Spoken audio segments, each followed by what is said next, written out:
এই কথা বলার পরেই তন্ত্রসাধিকা শকুনি ওই পাখির বলি দিয়ে দেয় এবং তার হৃৎপিণ্ড বার করে খেয়ে নেয়। অনেক দিন আগেকার কথা, শিমুলতলির জঙ্গলে শকুনি নামের এক তন্ত্র সাধিকা থাকত। তার চেহারা এমনই কাটাকুটি পোড়া মতো ছিল যে যে দেখত সেই ভয় পেয়ে যেত। সে ভূত প্রেত নিয়ে তন্ত্র সাধনা করত। ওং হিং ক্রিং চামুণ্ডে, ওং হ্রিং ক্রিং চামুণ্ডে।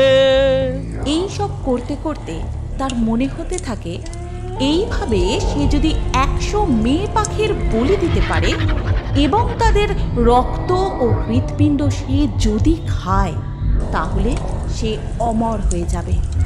এই কথা ভেবে সে জঙ্গল থেকে প্রায় কোনো না কোনো মেয়ে পাখি ধরে আনত এবং তাদের বলি দিত। এমনই একদিন সে গ্রাম থেকে একটি মেয়ে পাখিকে তুলে নিয়ে এসেছিল। এইভাবেই যদি 100টা মেয়ে পাখির বলি দিতে পারি, তাহলে খুব তাড়াতাড়ি আমি অমর হয়ে যাব। না না, এরকম করো না, আমাকে ছেড়ে দাও। তুমি ভুল করছো।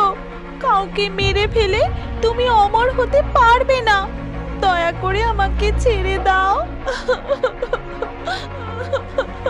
চুপ কর ছেনা পাখি, অমর তো আমি হবই, কিন্তু আফসোস তুই সেটা দেখার জন্য আর বেঁচে থাকবি না। এই কথা বলার পরেই তন্ত্রসাধিকা শকুনি ওই পাখির বলি দিয়ে দেয় এবং তার হৃৎপিণ্ড বার করে খেয়ে নেয়। আমাকে শেখাতে এসেছিল, আমাকে এবার অমর হওয়া থেকে কেউ আটকাতে পারবে না, ভগবানও না। কিন্তু সেই পাখিটার গলা কাটা দেহ জঙ্গলের পাখিরা দেখতে পায়। সব পাখিরাই ওই তন্ত্রসাধিকা পাখিকেই সন্দেহ করতে থাকে। এরপর থেকে সকল পাখি শকুনির উপর নজর রাখতে থাকে, কিন্তু শকুনি এই সব ব্যাপারে কোনো খবরই জানত না এবং সে আবারও একটি মেয়ে পাখি ধরে নিয়ে আসে ও নিজের বাসায় বন্দি করে রাখে। ব্যাস, আর কিছু বলি বাকি, তারপরেই 100 বলি সম্পূর্ণ হয়ে যাবে। রাত হবার অপেক্ষা, তোকেও বলি দেব। আমাকে ছেড়ে দিন। আমি আপনার কি ক্ষতি করেছি? আপনি আমাকে কেন মারতে চাইছেন? বাড়িতে আমার মা অসুস্থ। দয়া করে আমাকে যেতে দিন, আমাকে যেতে দিন। মেয়ে পাখিটি চিৎকার করে করে কাঁদছিল। ঠিক সেই সময় জঙ্গলের প্রধান মাইকেল নাগ ও আরও কিছু পাখি মিলে তন্ত্রসাধিকা শকুনিকে ঘিরে ফেলে। দেখো দেখো, এই শয়তান শকুনি আবার একটা বাচ্চা পাখির প্রাণ নিচ্ছিল। এইভাবে কতজন বাচ্চাকে এ মেরে ফেলেছে। ওকে ওর শাস্তি পেতেই হবে, ওকেও মরতে হবে। এরপর সকল পাখিরা মিলে শকুনিকে খুব মারতে শুরু করে। মারতে মারতে তাকে প্রায় আধমরা করে ফেলে। ব্যাস, এইটুকুনি ক্ষমতা তোদের সবার। মারো, আরো মারো। ব্যাস, একবার আমাকে অমর হয়ে যেতে দাও, তারপর সবাইকে জ্যান্ত চিবিয়ে খাবো। এই শয়তান পাখিকে এত তাড়াতাড়ি কাবু করা যাবে না, একে তো মরতেই হবে। এরপর সকল পাখি মিলে তাকে একটা গাছের সাথে বেঁধে দেয় ও খুব মারতে থাকে। তারপর তার গায়ে আগুন লাগিয়ে দেয়। আমি কাউকে ছেড়ে দেব না। তোমাদের সবার কি মনে হয় আমায় মেরে ফেলে তোমরা বেঁচে যাবে? আমি আসবো, আমি কোথাও যাব না। আমি এর বদলা নেব। তোমরা সবাই এটা ঠিক করলে না, আমি বদলা নেবই। কিছুক্ষণের মধ্যেই শকুনি পুরোপুরি আগুনে পুড়ে যায় এবং জঙ্গলের সকল পাখিরা সেখান থেকে চলে যায়। এইভাবে কিছুকাল কেটেও যায়। এর কিছুকাল পরে একদিন একটি বাস নতুন বর বউকে নিয়ে গ্রামের পথ ধরে আসছিল, যার মধ্যে জঙ্গলের প্রধান নাগও ছিল। কিন্তু হঠাৎ করেই বাসের ড্রাইভার পাখি এক বয়স্ক পাখিকে দেখতে পায়, আর সাথে সাথেই সে জোরে ব্রেক কষে বাসটা থামিয়ে দেয়। আরে ড্রাইভার, এইভাবে কেউ বাস দাঁড় করায়? আমি তো পরেই যেতাম। আরে আমি রাস্তার সামনে কাউকে দেখতে পেলাম, তাই তো গাড়িটা দাঁড় করালাম। নইলে বেকার বেকার গাড়ি দাঁড় করানোর আমার ইচ্ছাই নেই। কোনো বয়স্ক পাখি দাঁড়িয়ে আছে রাস্তায়, দাঁড়াও, আমাকে দেখতে দাও। ড্রাইভার পাখি নিচে নেবে এদিকে ওদিকে দেখতে থাকলো, কিন্তু সে কিছুই দেখতে পেল না। পেতনি পাখি কিন্তু সেই বাসের ছাদের মাথায় উঠে বসেছিল। দূর, নিচেতে কাউকে দেখতেই পেলাম না, কিন্তু আমি তো কাউকে দাঁড়িয়ে থাকতে দেখেছিলাম। আমার চোখের ভুল, কিন্তু এমন ভুল কি করে করলাম? হা হা হা, ভাই, মনে হচ্ছে তুমি তোমার বউয়ের কথা মনে করছিলে। ঠিক তখনই পেতনি পাখি বাসের জানলা ভেঙে বাসের ভিতর ঢুকে পড়ে এবং ড্রাইভার পাখিকে ধরে নেয়। আরে পালা রে বাবা, পালা, নিজের প্রাণ বাঁচিয়ে পালা। কি জানি কোথা থেকে পেতনি পাখি চলে এসেছে, পালা, নইলে মরে যাবি। বাসের সকল পাখি পালাতে শুরু করে। এদিকে পেতনি পাখি ড্রাইভার পাখির মুন্ডুটা ধর থেকে আলাদা করে দেয়। পেতনি পাখি পিছন ফিরতেই নতুন বউ আর বরকে দেখতে পায়, যারা ভয় পেয়েও পালাতে পারেনি। যুবতী পাখি, সেইবার একটা মেয়ে পাখির জন্য আমার বলি অসম্পূর্ণ থেকে গিয়েছিল। এবার আমি সেটাকে পূরণ করব। এই কথা বলে সেই পেতনি পাখি নতুন বউ পাখিকে ধরতে যায় এবং তাকে বাঁচাতে তার স্বামী সামনে চলে আসে।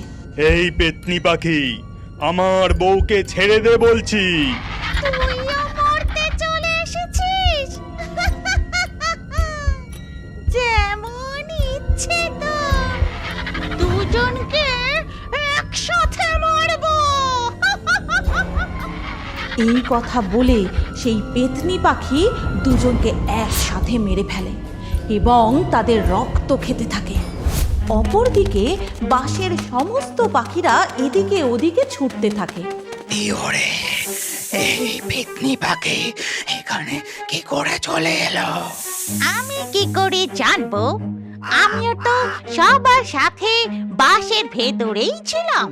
এইসব পরে ভাববো, প্রথমে নিজের জীবন বাঁচাও আর পালাও।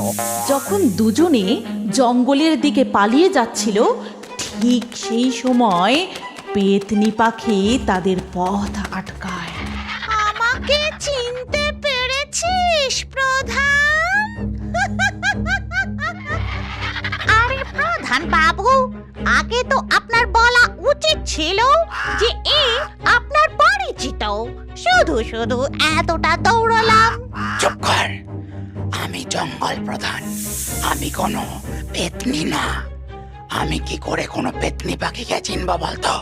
ক্ষমা করবেন পেতনি পাখি, আমি আপনাকে চিনি না। কে আপনি?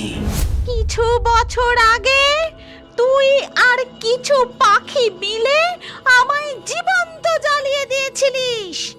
আমি সেই শকুনি।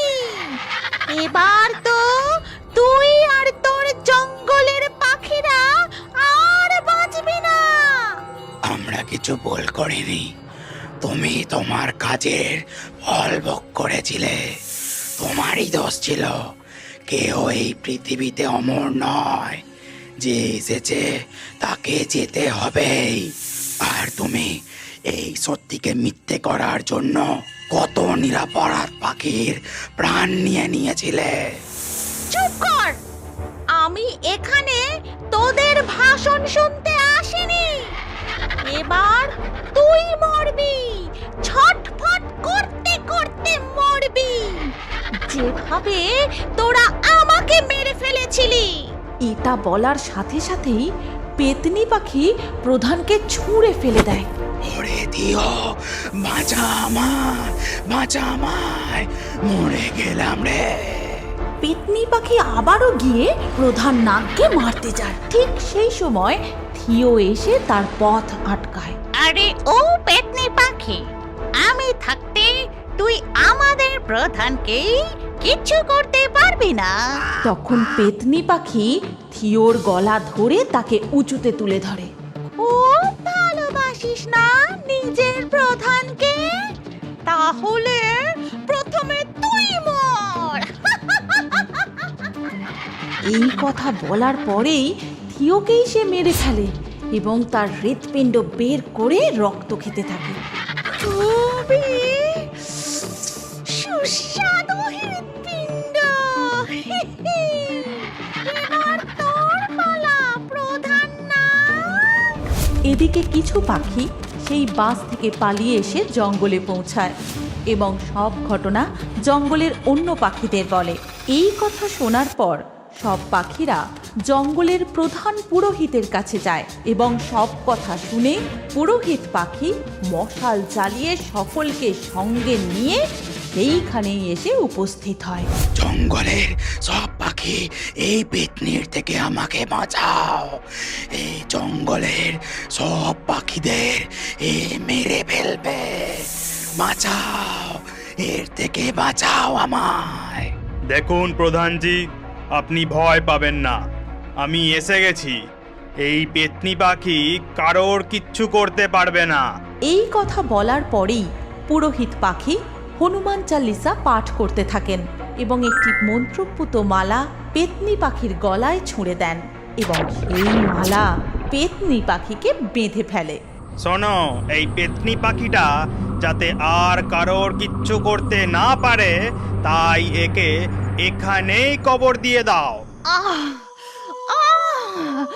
তোর কি মনে হচ্ছে পুরোহিত পাখি আমি এখানেই বন্দি থেকে যাব?